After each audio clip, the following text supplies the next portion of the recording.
Hello and good evening once again. It's time for one on one. My name is Titilayo Oyinsan. Really appreciate you joining us every evening when we have really important conversations. I think that was my cue to make sure I put my phone on silent. It's on silent now. All right, fabulous. So, at this point, you're probably wondering what is our topic for today. It's an interesting one, I have to say. Navigating the waters when it comes to shipping, maritime safety, and risks. And we're going to have a really interesting guest with us, Mr. Kanma Ekpe. Now, this episode is going to delve into the maritime safety and risk management area. We have the team lead of retail services at Allianz Nigeria joining us to talk about this. Why are we talking about this? What are we discussing? Basically, the latest trends, challenges in maritime safety based on the Allianz Safety and Shipping Review for 2024. Now, this is some information that is really important for different stakeholders in the maritime industry. And I thought that it was one of those conversations that has just not been given enough time on air. Why is it important? With about 90% of international trade transported across the oceans, understanding the risk and safety measures involved in the shipping industry is crucial. So we have so many questions. How is the industry adapting to these amazing challenges that have come about ever since COVID, ever since so many different changes in power, and of course, the different types of conflict happening all over the world? These are the questions we hope to get answered today. One on one is here for you to answer your questions. Hopefully, you're subscribing. Click on the notification bell so that you do not miss another update for us. And hey, we're going to be taking a short break and we'll be back.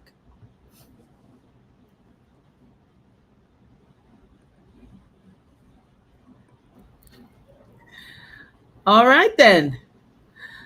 Hello. Hi, Titi. Good evening. Hi. Hello, Kama. Thank you so much for joining us today. Thank you. It's a pleasure to be here. How's it going? I'm fantastic. So, welcome to One on One. And we appreciate you taking out your time to be part of the show today. But you need to give us a little bit of an overview. I've given a little bit of an introduction into what Allianz Safety and Shipping Review is all about, but I think you need to go a little bit deeper. What were the key findings from this report this year? Okay, thank you very much, Titi. It's a pleasure to be here, and thank you for the opportunity to have this session with you. First of all, the Safety and Shipping Review 2024, it's a review of the trends and developments in shipping loss and safety. And I think the key takeaway is that whereas annual shipping losses have declined by over 70% in the past 10 years, which is a testament to improvements in the maritime safety space. We see that there are emerging risks that are coming up. Risks such as climate change. There's a risk of cargo theft, which is exacerbated by the fact that there is an increase in cost of living across the world. So there's higher incentive for people to be involved in cargo theft, both for luxury goods, and for regular goods. And of course, there are other factors like the sizes of maritime vessels, ships. Larger vessels, are posing a threat. So, in summary, the report looks at all of these factors that affect the safety in the shipping industry. And just to quickly add, why does that concern us? I mean, why does it concern you and I? We are not seamen. The fact is that about 90% of all goods, in international trade, they are shipped by waterways. So that means that any developments in this space, they have an immediate effect on you and I, cost of goods and services, inflation and the like. These ripple effects, they trickle down to, everyday people like you and I. Thank you. And it's interesting that we should give those kinds of statistics because that's a heavy percentage we're talking about. International trade transported across the oceans, their safety is now critical. But what has been done so far over the years? How has the industry managed to reduce the number of shipping losses on an all-time to to get it to an all-time low? What is the all-time low, in fact?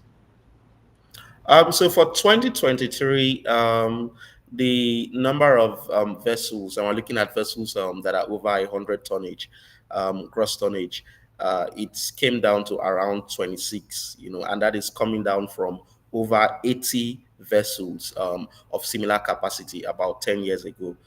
So that represents, a significant reduction in the number of vessels that are involved in these incidents, which is really good. It's really good. If you even look at the concentration of these 26 vessels, you also see that the Asia Pacific has the highest concentration of these vessels, again accounting for about a third of it. And just to answer your question about the improvements, there's a lot more, improvement in terms of technology, and technology has its part to play in ensuring that safety in the shipping industry is improved. We have guided systems. We have very modern equipment that are fitted on these seagoing vessels that have improved safety. Of course, there is also the fact that insurance, which is really the bedrock of this industry, since it ensures that losses, are taken care of. The insurers also have stringent requirements of the customers who are involved in this industry, and so these safety requirements also help to improve the overall outlook in this space. Mm. So it's interesting that you should mention insurers because there are not a lot of. Okay, so there are different platforms that, of course, provide insurance for vessels like this. Can you give us a layman's overview of what exactly is involved before you can get full coverage for your goods? For instance, if you are an importer or exporter, or you're a stakeholder, let's use the term stakeholder, what sort of insurance should you have put in place before you embark on the waters these days? Okay, thank you very much for asking that. So, I'll come from the perspective of the persons who consume the insurance. For these vessels, there are two types of insurances generally that you can do. One is called the hull, so marine hull, and then marine cargo. So the hull is the vessel itself. You're insuring the vessel itself, and obviously the stakeholder for that will be those who operate, who are in the international logistics space. So the people who own these vessels. There is also the marine cargo, which is the goods that are being carried in these seagoing vessels. And as you can imagine, these stakeholders are different. So for the marine cargo, those who are importers, those who are exporters, would have to ensure that they take out the insurance for the cargo. So the kind of risks that would affect just the cargo without affecting the vessel could be something like, let's say, the cargo just falls from the ship. Perhaps it's a turbulent water, and the ship loses balance and cargo falls from the ship. So that would cover just the cargo. The hull of the ship is intact. It could also be a case where um, some cargo is being thrown overboard because there's a risk for the ship to sink. And in order to reduce the weight of the ship, cargo is being thrown overboard. So generally, these two classes of individuals would require insurance: those who are shipping items, shipping the cargo, as well as those who own the vessels, the marine hull itself. Okay, so I'm actually looking presently at um, the actual report itself, the Allianz report, the Safety and Shipping Review 2024. I believe you said it was page 9, where you have some infographics. Yes, hopefully I'm going to get there soon enough. But I saw this infographic, losses in focus.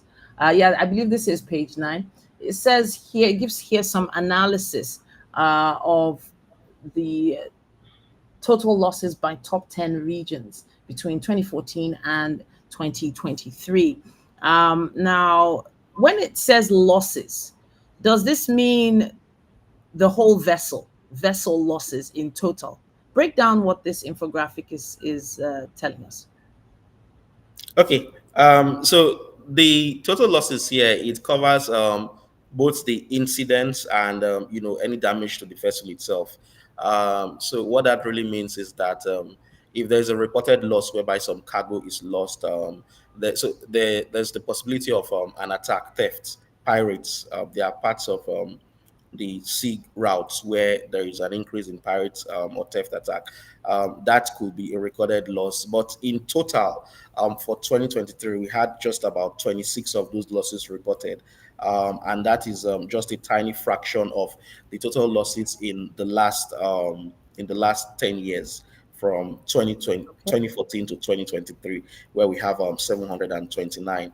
And as we Mm. see in this on the screen, you can see the concentration of these losses by region, where, like I had mentioned earlier, the bulk of these losses is from the Asia Pacific region, that accounts for roughly a third of all of the losses that have been reported in the last 10 years. There seems to be quite a bit of concentration around here, the Baltic Sea area, the Arabian Gulf approaches. I was actually for some reason, I was expecting a little more um, traffic. I'm going to say more information around the Indian Ocean, Bay of Bengal, but it does seem to have a lot to do with the Europe area. But I can see 158 here as other. What does other cover here? Do you So see that?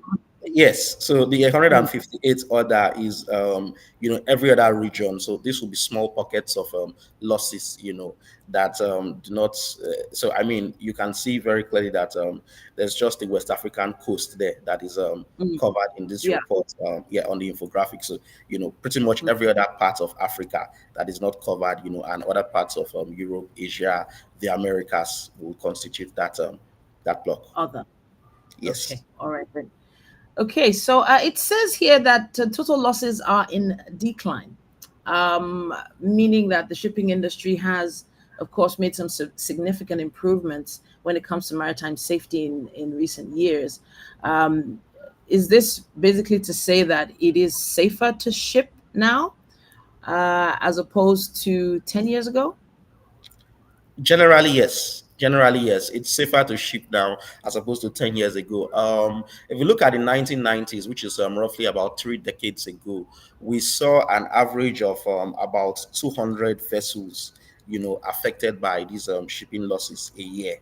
And we're talking about just 26, in 2023. Mm, So that is a very sharp decline, as you can see. mm, But like I also noted before, there are emerging challenges, there are new concerns that are also emerging, and care has to be taken mhm. to ensure that, Can you break that down for us? The emerging challenges, because obviously the challenges that existed in 2014 are not exactly the same as what existed as at 2023. excellent. Thank you. So let's talk about, I'll just narrow it down to three things. The first one I'll talk about, that is an emerging challenge, is conflicts. All right. So regional conflicts with global impacts. And once I talk about that, what will likely come to mind is the conflict in Ukraine, and Russia, right? Whereas it's just a small region in, comparatively, it's just a region in Europe. I won't say small. Russia is the Mm, biggest country in the world.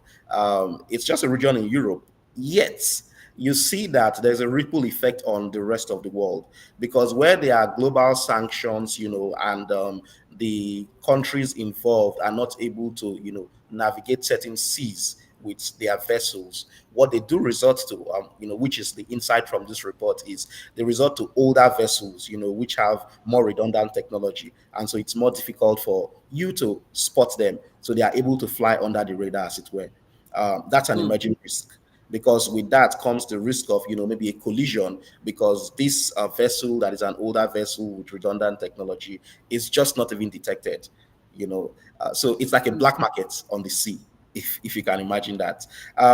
There's of course the conflict in Gaza as well, which is in Gaza, which is also mm, an example of a regional conflict with global implications for the rest of the world. The second thing which I'll talk about is the matter of inflation, right?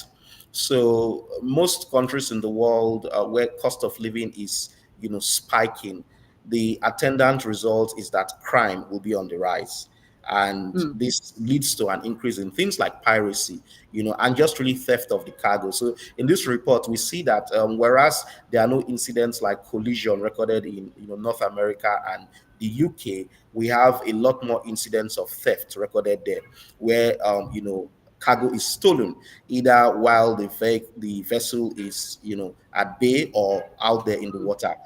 And this is an emerging concern. Another emergent concern which we have is just climate change. Um, the result of climate change is, I mean, it's something that we are all familiar with. Um, So a lot of people, probably a few people watching right now, presently, who haven't actually connected with why climate change affects us here in Africa. It's being felt a lot more all over the world than here in Africa, mostly because we are used to more temperamental weather and climate here already. But in places like West Africa, for instance, could we break down how climate change is a challenge for the shipping industry? okay, so first of all, I would want to start by saying that for much of Africa, you have these vessels inbound, all right, as opposed Yeah. to much of Asia Pacific, and really the rest of the world where the vessels are outbound. So the issues around climate change will not affect us so much because we are receiving. We are not very heavy exporters, and if we want to come locally to Nigeria, for example, we have a lot of vessels that come in and they leave empty, pretty much every day.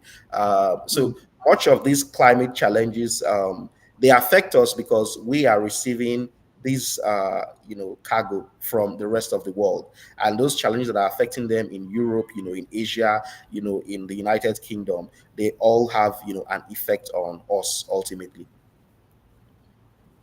Okay. So, to those who are probably thinking of finding solutions in the space, how would you advise that they go about it? We've all been advised as entrepreneurs to find a gap, try and fill in the gap. What do you advise maybe a young entrepreneur, someone who is thinking of taking advantage of the fact that there are less losses now than 10 years ago? Where do you believe they should begin? Okay, that's an interesting question. I would say that first of all, when it comes to things like the maritime and shipping industry, a lot of the challenges here they affect much larger organizations just because Mm. of the sheer volume and impact. We're talking about hundreds of millions of dollars at stake here. uh, but the truth is that ultimately, and I will talk about the bit for insurance in a bit, but ultimately what you see here is that the challenges we have listed, like they will always say, every challenge is an opportunity, right? So when we talk about increased attacks, and I'll specify one example of that, uh, there is a lot less in terms of what a ship can do when it comes to attacks by unmanned vehicles. And by Mm. unmanned vehicles, aerial unmanned vehicles, I mean, drones, for instance.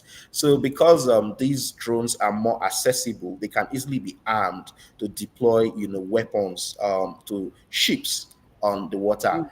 And since these ships or other vessels are not fitted with military equipment that can detect and combat these unmanned vehicles, it opens them up to vulnerability. So I'm not a tech person, but I would wonder what people who are in that space can think about. How can these ships Sure. have much more protection? Maybe not at the level of military grade vessels, but of course, just a measure of protection that reduces your vulnerability where they're out there in the sea, and then there's some attack, sometimes even by state-sponsored actors, and then the Sure. cargo is affected and it's taken away.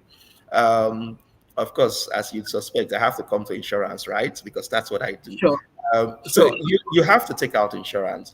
You have to take out Mm. insurance. Insurance is one of those things that you need to get before you need it.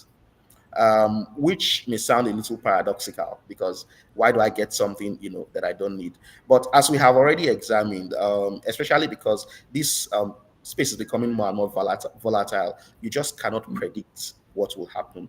And what Mm, insurance really does for you is it takes away the worry for you. So you have, gotten your cargo, for instance, you're sending it somewhere. You have no control over, perils at sea, mm, the attack. But what you want to ensure is that whatever you're shipping gets to you in one piece. Insurance mm. comes in to say, even if it doesn't get to you, so far XYZ conditions are fulfilled. I'm going to cover the cost of whatever you lose. And you Sure. can apply this to everyday activity, but not to digress. This is also a way that young persons can also look into how entrepreneurs, for instance, how they could partner with insurance companies, how they could partner with international operators in this space, just to ensure that for those risks that can be covered, there's a measure of comfort in knowing that whatever I'm shipping will get to my destination, or I'll be compensated accordingly. I want to come back to that compensation aspect in just a second. But for those of you who are just tuning in, this is one on one. And if you're just joining us today, we have a special guest who has his experience when it comes to marketing and sales, but he also is here to share his insights based on the Allianz Safety Shipping Review for 2024. Now, the challenges and risks in the shipping industry and the efforts being made to ensure maritime safety. That's why we're here, and that's the conversation we're having. And it's been a pleasure having you join us in this conversation, Mr. Kanma Ekpe. Thank you so much once again. So at this point, I want to talk a little bit about insurance, and I'm not sure about the culture of insurance in West Africa. You've probably had an uphill climb trying to get your customers to understand the importance of insurance, especially when it comes to doing business in maritime industry. You need to break down the conversations you have with business owners who are about to invest or embark on some major shipping exports, for instance. How does the conversation begin? And what at what point do you believe that they make that decision to get insured? Okay, thank you very much. That's an interesting question. So I would want to at this point differentiate between two types of insurance. There is the kind of insurance that is mandatory or regulated. So the law requires you to have that kind of insurance, and then there is the kind of insurance that is elective, where you decide if you want to have it or not. And generally speaking, marine insurance would fall under the category of insurance that is more or less mandatory, is regulated.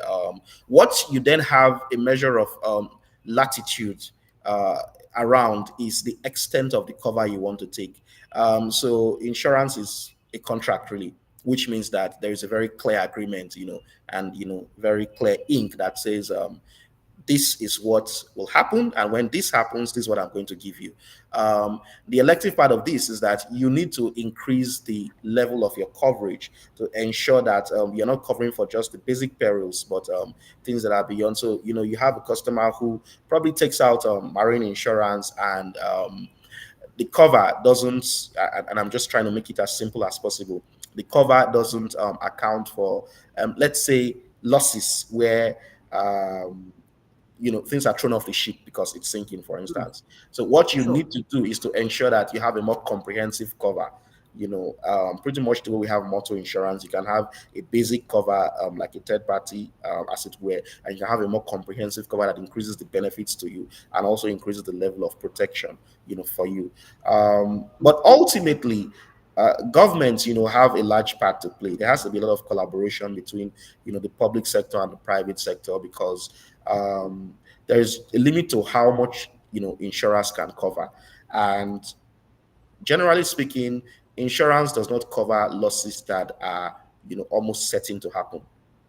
You Mm, understand? So if something is almost certain to happen, for instance, there's a special cover, around marine war insurance. But the truth is that if there is then an outbreak of war, what most insurers will do, and that's covered in the report, is they'll probably have a small window to cancel the insurance. because Wow. the extent of the loss will be beyond. It's more of a fundamental loss, so it will be beyond what the insurer can cover. So ultimately, there has to be like a lot more in terms of public-private partnership. Mm. Both public sector players and the private sector, they have to collaborate and work harder to ensure that these emerging risks in the maritime and shipping space are adequately accounted for, and new and interesting solutions are brought. Because whereas we are not having 200 ships going under the water or being unaccounted for like we had in the 1990s, we now have new and emergent challenges, and they also require contemporary solutions that we all can work together to do, to ensure that So, so I please. feel like you're beginning to sell markets now. You're beginning to sell market now. But I want to stop you there because I'm I'll thinking slow down about a on it. particular I'll slow down on it. challenge.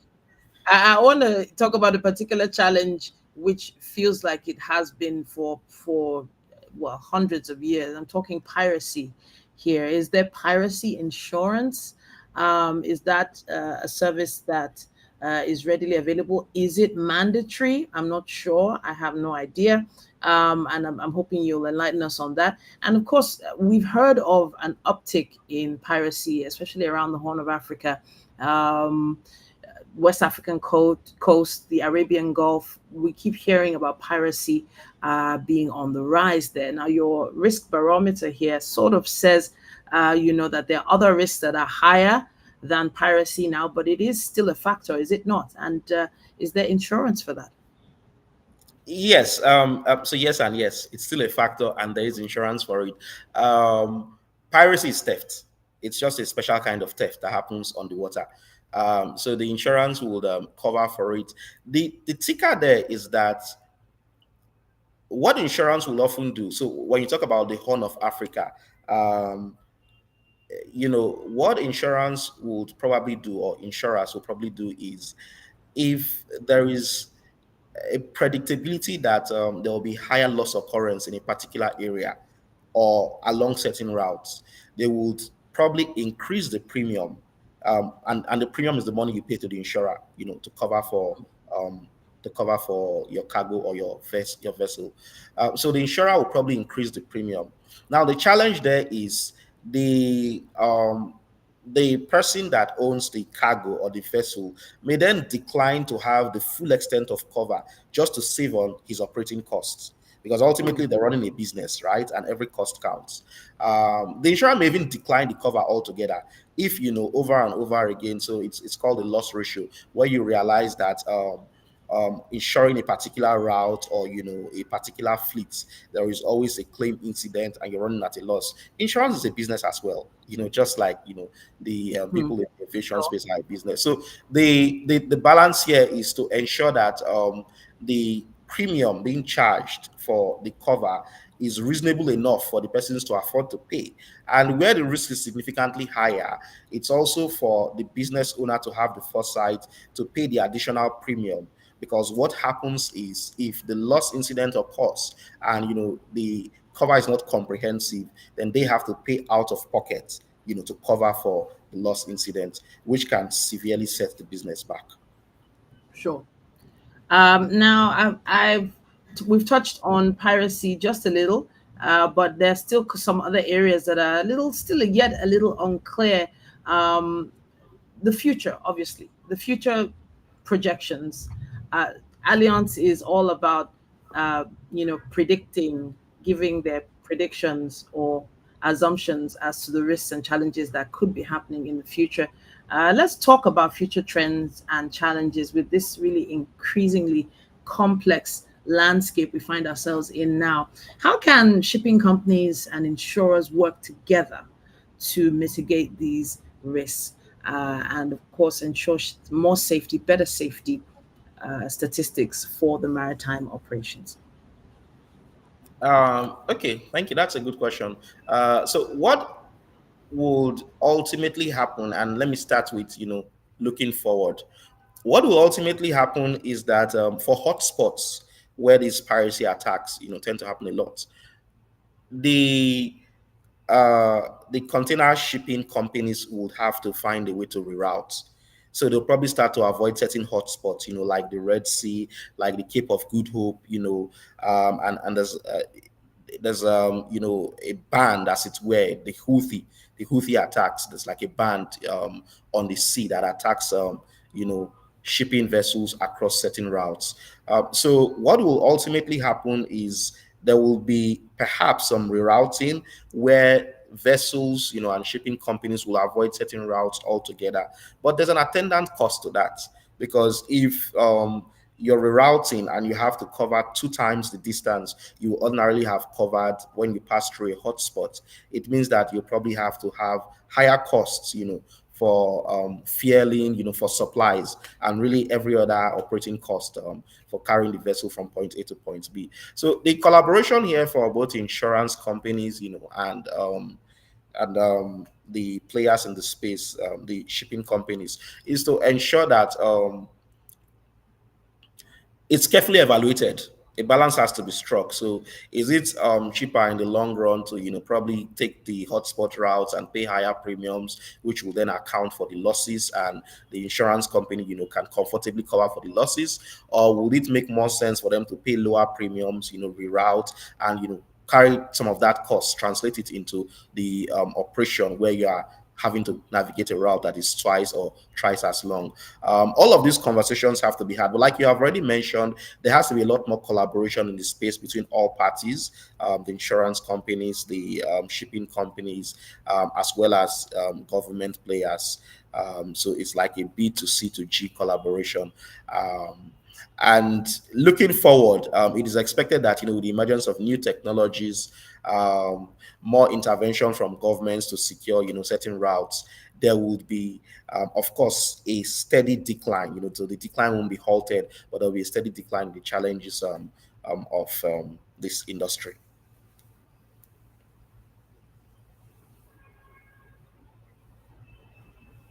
At this point, we really want to figure out what to do next. Many business owners are wondering where to invest now, which parts of the world are safest when it comes to exporting or even putting vessels on the ocean. And these conversations are conversations you're having with your clients every day. Now, obviously, a lot of things changed when it came to COVID. A lot of things changed when the issues with Russia and the Ukraine began, and of course the war on Gaza. Uh, a lot of different things happen all the time, which is why companies, organizations like yourself exist, to show support. But if there's anyone with questions, someone who needs a little more insight into what and what not to do before they embark on this journey, how do they get in touch with you guys? How do we reach you? What website? Where do we get the information we need? Okay, thank you for that. So in terms of next steps, looking forward, unfortunately, when it comes to this industry, avoidance is not always an option for you. If you are importing, certain household items from China, you can't decide that you want to import them from, some other country in Africa, because that's just where you have to import them from. But what you have to do is you have to evaluate your risks more carefully, perhaps with a third party. What this report has done, and really this is from Allianz Commercial, which is an arm of the Allianz Group. It has presented the facts.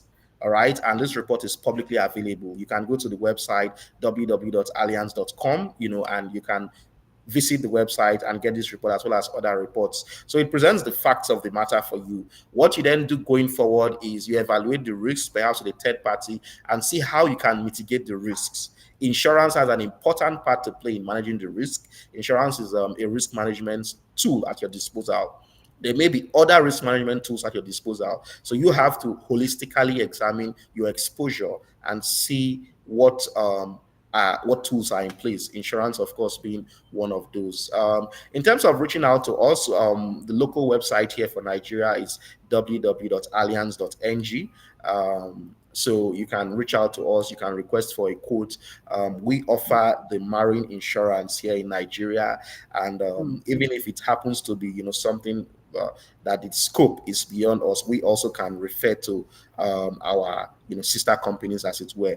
Allianz is pretty much the biggest, or one of the biggest, general insurance companies in the world. Managing assets in excess of 2.3 trillion euros. So we have the capacity, we have the expertise, and we have the track record behind us. It's a company that has been in existence for about 135 years. Pretty much seen it all: First World War, Second World War, and all that.